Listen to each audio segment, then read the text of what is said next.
Faly miarabantsika indray amin'izao akatoko ny fankalazana ny fetim-pirenena malagasy izao. Resaka fitiava-tanin-drazana mitondra fandrosoana, zany zao no blablablan'ny fitondrana ankehitriny. Ka ny sary ny antsoina hoe lakay arivo no arentirenty. Resaka afomanga tsy fahita tao anatin'ny 80 taona miaraka amin'ny jet d'eau, famafazana rano izay efa mampijaly vahoaka, miaraka amin'ny afomanga no malaza. Zany maika ary mampalahelo dia tafiditra ao anatin'ny velam-pandrika fandribirebena sy fampatoriana ny akamaroan'ny malagasy mahita ny tsy fahita. Resaka fitiava-tanin-drazana, voalohany aloha zany tanin-drazana izany dia tsy azo kitikitihana. Zay le hoe masina ny tanin-drazana, zavatra mananjina, manana fiandrianana, zay le hoe souveraineté. Dia amin'ny fiandrianana ara-jeografika zany, zay no isan'ny voalohany maha-firenena amin'ny firenena, zany hoe intégrité territoriale. Tany iray tsy mivaky, tsy azo kitikitihina aiza na iza. Ka sady tsy azo amidy no tsy azo ampanofaina araka ny hirahiran'ny sasany izay mifanohitra amin'izany ny ataony ankehitriny. Fa rehefa Madagasikara dia Madagasikara, ary rehefa malagasy dia malagasy, manana ny maha izy azy. Zay ny atao hoe fiandrianam-pirenena. Ka hiverina any amin'ilay resaka fitiava-tanin-drazana, rehefa avy nanazava tsotsotra ny hoe izay hoe inona ny tanin-drazana izay,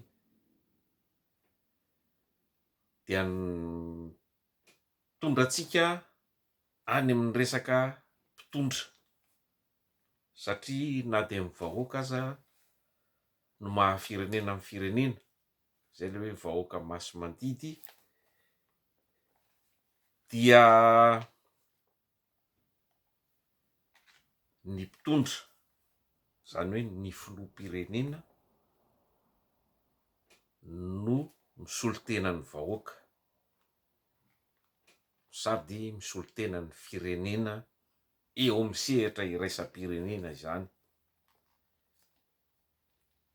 Ka iresadresaka vetivety izay resaka filoham-pirenena izay isika, satria ny filoham-pirenena no antsoina hoe rain'ny fahaleovantena, zany hoe terana saro-pady be zany. Ary olona ray aman-dreny manaja sy mitana ny teniny, zany hoe filoham-pirenena izany. Zany hoe olona tsy mandainga, tsy mamitaka, ary tsy manao fampanantenana poakaty.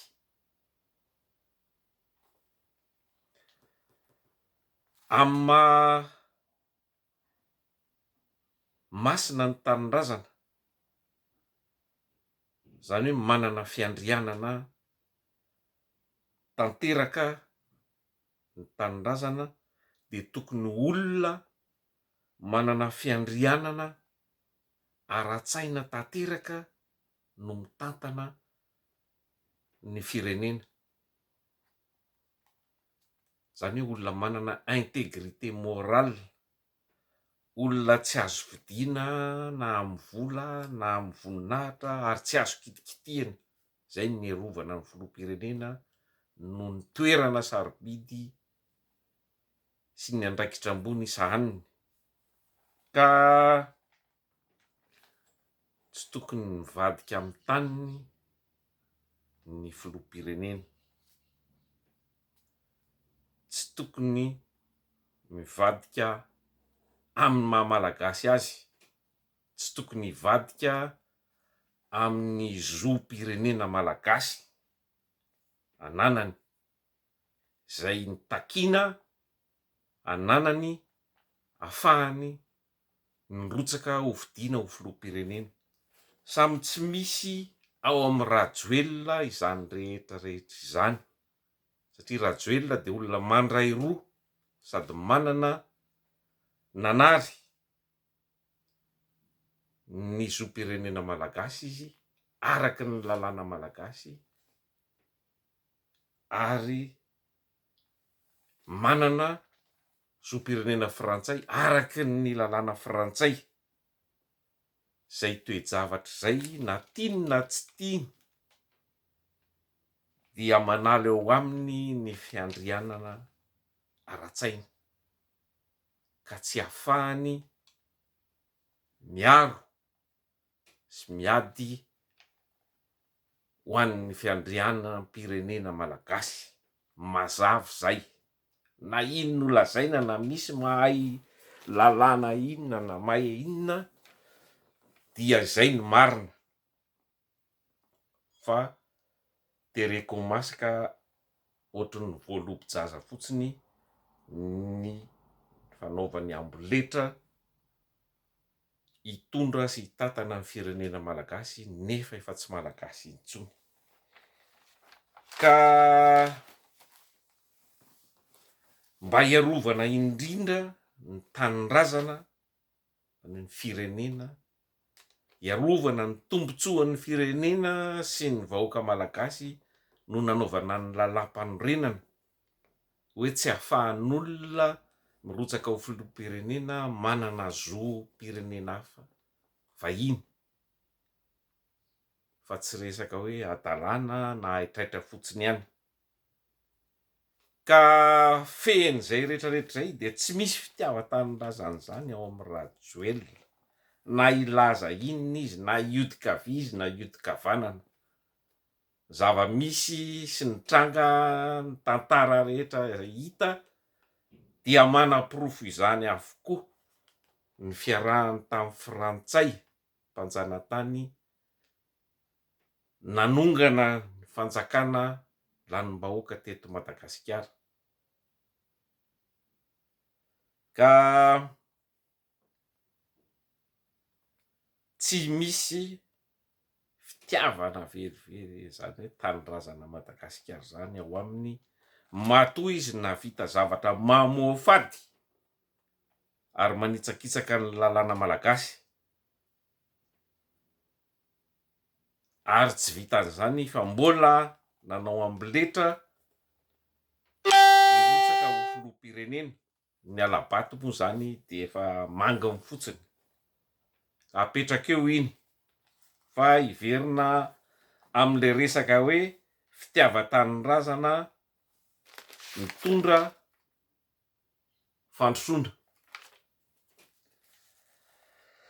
Fandrosoana inona no hita teto hatramin'iny fanonganam-panjakana tamin'ny 2021 iny? Fandrosoana inona no mba nentin'ny Rajoelina? Raha misy mahafantatra dia aoka izy hijoro sy hanambara amin'ny vatana azy ohatr'izao ataoko izao. Resaka fandrosoana zany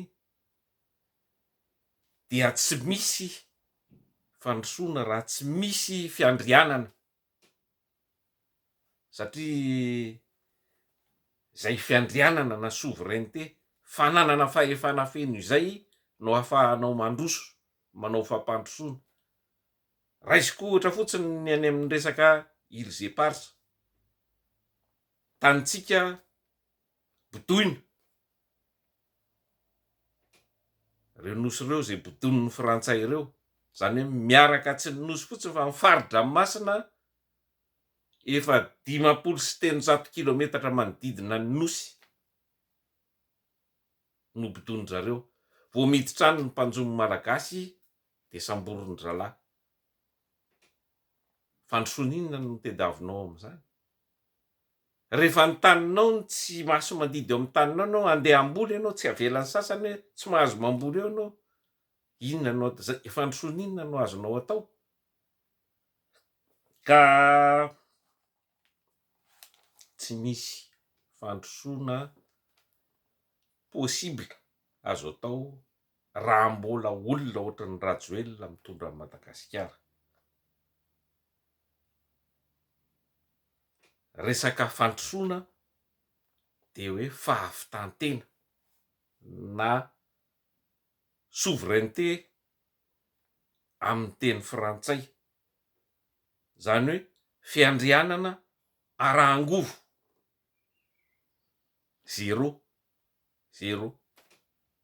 folo isan-jaton'ny tokantrano malagasy no misitraka elektricité, nefa na dia izay tsy folo zany akory fa mbola latsaky zany, fa mino fa latsaky zany, na izay tavy ambany de ambany zay ara de tsy afaka misitraka elektricité angovo ampy satria tsy nisy asa vaventy na infrastructure amin'ny famokarana angovo nataon'ny Rajoelina tao anatin'ny 12 taona. 12 taona nefa no fotoana ilaina ananganana izany infrastructure énergétique izany, na tany aiza na tany aiza. Rehefa mahatsangana an'izay ianao 12 taona manaraka ianao de milamina le firenena, na hitombo ohatrin'inona ny vahoaka ao anatiny. Izy tsy nanao n'inon'inona nanomboka taona 2010 fa namono sy nanimba reo tetikasa zay efa niainga, efa nataony natomboka ireo fitondrana teo alohany. Ka tsy misy angovo zany tsy afaka anao inon'inona, tsy afaka androsonao vinanao rehefa tsisy ny angovo. Ny angovo no ahodina ho asa sy vokatra ampandrosoana ny firenena. Rehefa tsisy ny angovo, ohatran'ireo telefônina lobato, reny bus électrique lobato, téléphérique lobato miantona fotsiny eny ambony eny tsy misy mpandeha. Zany no voalohany indrindra de io resaka fiandrianana ara-angovo, souveraineté énergétique tsy ananantsika. Manarak'izay ny resaka souveraineté ara-tsakafo, fiandrianana ara-tsakafo 0. Ny rano fisotro fotsiny de efa tsy voafehy, nefa tsika anatina faritra tropicale manorana mandritry ny fotoana maharitra ao anatin'ny taona. Fa ny gestion, zany hoe ny fitantanana izay ranonorana izay no tsy misy velively. Resaka fiandrianana iraisam-pirenena moa zany de efa 0 satria ny tanitsika tsy mbola antsika, satria mbola ao ny fibodoana frantsay. Na tany ray milimetatra carré aza no ananan'ny frantsay fiandrianana eto amin'ny tanin'ny malagasy dia tsy manana an'izany fahaleovantena sy fandrosoana izany na oviana isika. Ka verina am'le resaka lakay-arivo ny lakay-arivo de ohatran'ny téléphérique ihany, sady tsy vahaolana no tsy priorité, zany hoe tsy anampy ny vahoaka malagasy na amin'inona na amin'inona. Resaka lakan'ny arivo zany dia aingo diso an'ny arivo ny fitenenana, satria tsy maika. ary tsy priorité ho an'ny vahoakan'Antananarivo, indrindra moa fa ny vahoaka malagasy. Resaka momba ny rano eto Antananarivo dia milaza miara-mahita sy mahalala satria ponina atsimondrano any amin'iny lemaka be tsy mitatatra iny.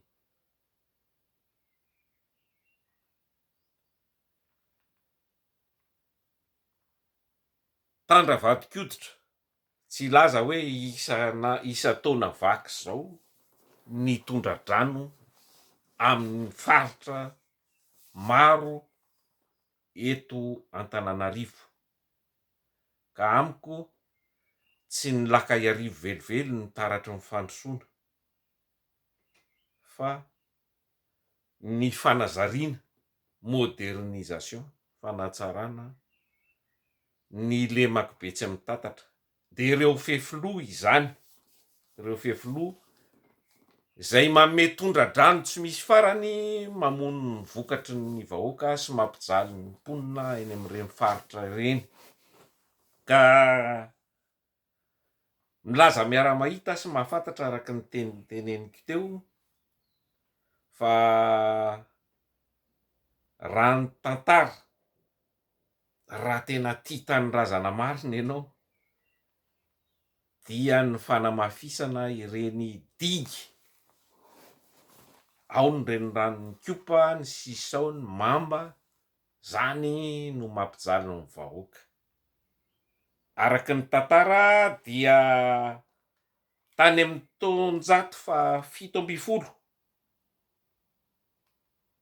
zany hoe tany amin'ny naterahan'ny mpanjaka Andrenampomeririna zany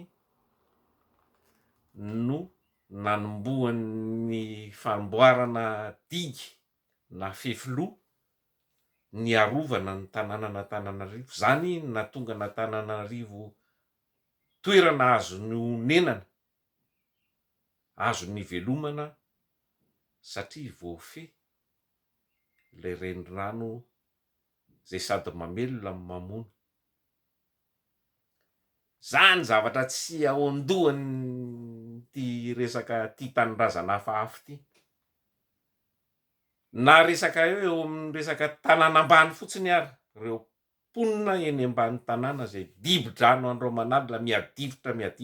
Eritrereto ao amin'ny trano fonenanao, ny fandrinanao ampiakarina amina biriky na zavatra hafa mba tsy ho any anaty rano. Olona firifiry no miaina ao anatin'izany fahoriana zany tsy ny tia tanindrazana zavatra hafa no mamay azy. Ny tia tanindrazana de misehoseho fisehoana ivelany, firetiretiavana amin'ny Jet d'eau sy ny afomanga sy ny laka sy ny anina, tsy aninona tsy aninona ny mamaky azy. Ka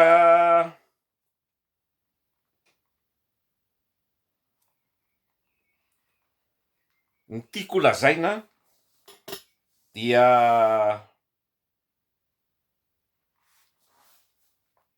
tokony isaina sy eritreritra isika mianakavy, isika malagasy, satria olona mpanao mazia, mpanao kobakambava, mpanajamba ny maso fotsiny no mitantana ny firenentsika. Video, makety, zany no spesialite.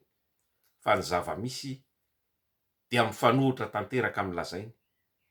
Ohatry ny voatarika anao fanoharana amin'ireo firenena nivelany afrikanina hafa zany, ohatra Burkina Faso, malaza moa zao le filoha Traoré satria tsisy kabary fa tonga de sady asa.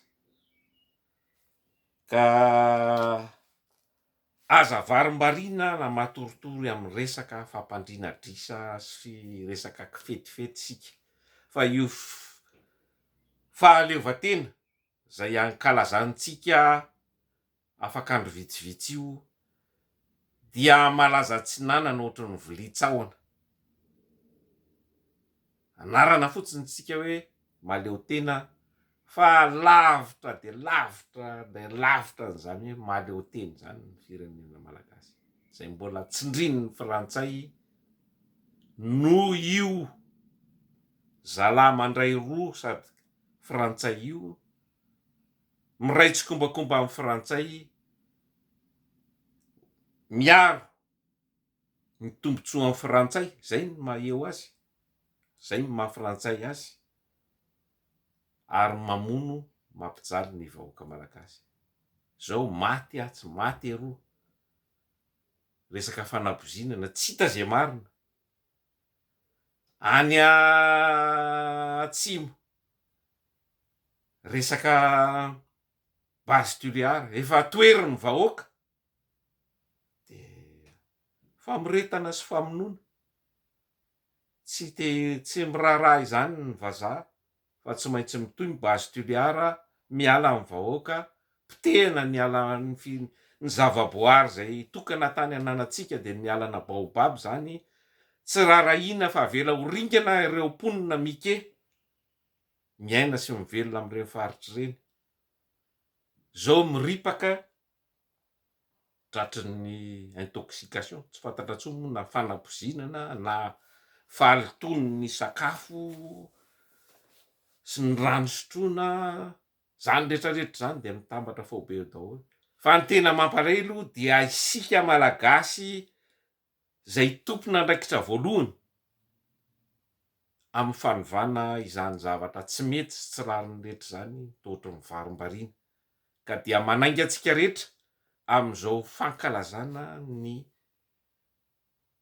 fahatongavan'ny fetin'ny fahaleovantena izao, fetim-pirenena mba hijoro hiaro marina ny firenentsika, hiaro zay fahaleovantena sy fahafahana zay efa mba azontsika nohon' ireo ranalatsaky ireo razambentsika teo aloha, tany aloha.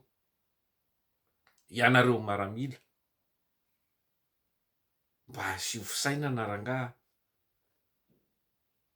reny tompoky lahasankaraha ireny anie zavatra zaza novolavolaina teto Madagasikara e, vahiny mitondra ny tena hoe fiandrianana sy ny fitiavan-tanindrazana any amin'ny tany rehefa nivolavolaina teto amin'ny tanitsika. Tsy menatra ve isika hoe isika eto indray no manaraky ilomby-hindoha ny fitenenana, manao mpamosavy malemy, ka ny vahoaka malagasy ihany no firetinareo, ringaninareo, terenareo hanaiky ny zavatra tsy rariny. Nareo no hany fanantenana sisa tavela dernier rempart, zany hoe fiarovana ny ara-dalàna sy fiarovana ny tombotsoa iombonana ny tanindrazana ny firenena izany. Ka samy isika mba samy mieritreritra satria hoe fetin'ny folo alin-dahy koa ny resaka fankalazana ny fetim-pirenena, satria ny folo alin-dahy no aro tandroka, aro ny vozona ho ny fitenenana. Ka dia samy misaina sy mieritreritra fa zay moa raha misy manentsika tsy efa voniko ho faty, efa voniko higadra, satria mijoro amin'ny marina sy mitaky ny rariny, tsy maintsy miteny satria tsy rariny izao manjohan'ny firenena gejaina sy fatorana ohatr'izao, anaovana toera-tsy zaka sy didiko felehibe. Ka dia ho tonga tokoa anie ny tena fahaleovantena, ho tonga tokoa ny tena fahafahana, ho tonga tokoa ny tena fandrosoana ho ela velona ny firenena malagasy. Madagasikara ho an'ny malagasy ary ny malagasy kosa ho an'ny Madagasikara. Masina ny tanindrazana, mandram-peona daholo indray tompoko lahy sy tompoko vavy.